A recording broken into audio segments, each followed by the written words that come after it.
这个进到这个新的这首诗歌哈，我再确定问一下，今天之前你，刚刚应该是我唱过还是没有唱过这首诗歌，请举一下手。也还有啊，不过好像蛮多人没唱过。像这个诗歌啊，都是主恢复你的国宝，你好像还没听见。对。像这样的诗歌都是主恢复的国宝级的诗歌。还没听见。像这个诗歌啊，是主恢复里面的国宝级的诗歌。我绝对没有夸大啊。因为这首诗歌在一地中的珍赏里，他应该在出境造就讲唱诗，他有特别说过这首诗歌。那这个是何寿恩姊妹写的诗歌，他说它是一首非常深的诗歌啊。那这首诗歌，我们记得上个月我们上的是那个253嘛，对不对？这个从表面来看，那个背景都很像253，对不对？记不记得我跟瑞弟兄有说过，那首诗歌的背景是你会非常吃惊的。那是这么喜乐的一首诗歌，但是那个背景啊，还记得吗？253那首诗歌，那个作者他是在一个，那真是家破人亡，而且是为着侍奉主遭遇这个家破人亡之后，他从主得着安慰，写出那首诗歌。那这首诗，那个诗歌的作者跟何寿恩几乎是同时代，但是何寿恩这首诗歌你稍微品味一下，你就知道，好像都在。同一种的背景里来诉说他们对主的经历。这首诗歌显然啊，那个程度深的太多了，不只是深一点，是深的太多了。那个这个都是非常宝贵。当然，我们你也要知道，何生他写了很多诗歌，另外还有一首也是很经典，就是497首，记不记得？就是神啊，你的名何等广大呀！大家好像都很陌生啊，这个不可以，这个不可以这样哈，对不起，我说的那个有点不可原谅啊。我们现在这个诗歌的这个欣赏的一个水准啊，还要求主一直维持在一个高水准。497，你回去可以，我们好像在这里曾经珍赏过那个什么，没有的话，我们将来可以再唱。神啊，你名何等广大样大，对不对？那就是非常经典的诗歌哈。那这首诗歌我刚刚特意拿来跟上一个月我们享受的那个253首摆在一起做一个比较，就是给你看见这首诗歌跟那首诗歌在背景上、在架构上似乎都很像，但是在境界上是完全不一样，对不对？这个253首，它也是这个诗人在一个经历极大的这个痛苦之后，他有一种的转而写的诗歌。然后他在写，记不记得我那里讲，他你永远不将我弃绝，而且我就永远属于你。然后整个那个诗歌，他就从我们人生的永远来说，对不对？我原在最终会怎样怎样，然后我今又怎样怎样，然后不久将来我要怎样怎样，对不对？他在讲这个人的这个一生。那今天我们这首282，这个只有3节，一点都不啰嗦。原则上也是一样啊。这首诗歌这个第1节啊，它是说到这个跟随主道路的开始。这个他就说，如果我的道路引我去受苦，你可以看见在这里他是说到一种的开始，对不对？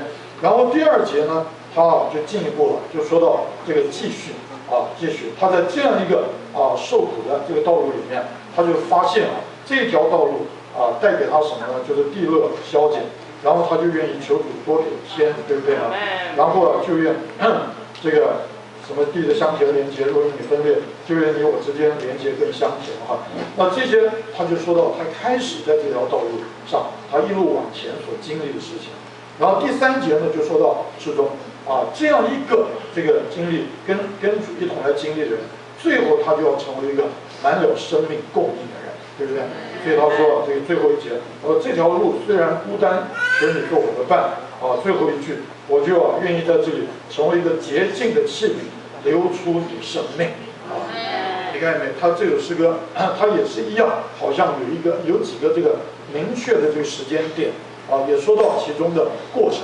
但是我要再说，这首诗歌它的境界比前一首诗歌那高的太多了好，那我们这个月会慢慢来欣赏。那我们今天先看一下我刚刚大概点了一下这首诗歌这个3节的架构，我现在再稍微深入一点。那第1节呢，他说到这个一个跟随主的人的那个开始，他开始于什么？就是他开始于有一种的领会，他开始是有一种什么领会呢？就是这一条的道路可能，它是可能，所以他说如果清不清楚？这个他说这个如果我的道路引我去受苦，就是他有一种的领会的，就是说现在我所拣选的这条路，我所决定走的这条路，可能会有一种的情形，就是带我来走过一个受苦的人生，对不对？他开始有这样一种的领会啊。好，那然后呢，他这个诗人他在这种的领会里面，他就在主面前有一种的心愿向着神而去。他说：“就愿你我同资，交通一心志。”这个资就是现在，对不对啊？这个就愿你我同资，就是我既然有这个领会，我就愿意有一种的反应，主啊。既然这是一条道路，我也拣选了，对不对呢？有很多不可预知的未来，但是有一件事却是至少是我可以决定的，就愿什么？就是愿你我同资，就是我与你之间能够有一个越过越亲致的交通。所以你看这诗歌它非常的健康，非常健康在哪里？就是他对他的人生他无论有一种怎样的看法，但是他有一种的认定。就是他要向着主而去，所有一切的这个过程，他都愿意成为一个向着主而有反应的人。因为我曾经说过，受苦最把一个人的真情示出来，对不对呢？主给你一切都是美好，一切都是这个顺利的时候，不会把你示出来，对不对呢？但是呢，这个若是主量给许多的这个环境，是在你的意外，是在你要说不可预期的里面，甚至叫你经历许多的剥夺。那个时候你这个人就会被使出来。我常常跟你讲这个约伯的经历，对不对？这个约伯是了不起是了不起，对不对？约伯他这个受这么大的苦，对不对？但是感谢主，他仍然在这个活在主的面前。赏赐的是耶和华，收取的是耶和华，对不对？他愿意完全的敬拜。但是约伯的太太还不是直接的受苦的人，他在旁边就使出来。他说：“你就弃掉神去死吧！你还在那里这个敬拜神，对不对？我看你我都看不下去。你看这个人他就被使出来，对不对？好，所以这个第一节你就看见这个诗人那一种的纯真就是我的重点就是说，他仍然有一种的笃定，就是他要向着神而有一种的反应，对不对？那第二节呢，就是对着自己对着自己，这个他怎么说呢？如果地乐消减，求你多给天，虽然心可伤痛，愿灵人颂赞。